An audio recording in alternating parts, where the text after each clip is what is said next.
Here I have Samsung Galaxy A80 and let me show you how to check for update on the following device. Let me show you how to make sure that you've got the newest version of your device.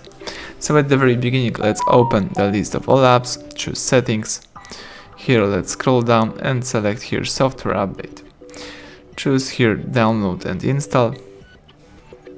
The phone is checking for updates.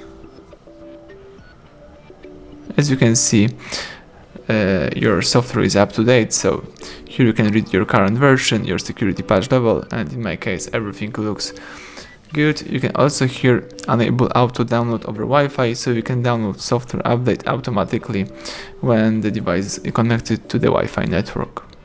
So that's it, everything went well, thank you for watching, please subscribe our channel, leave thumbs up under the video.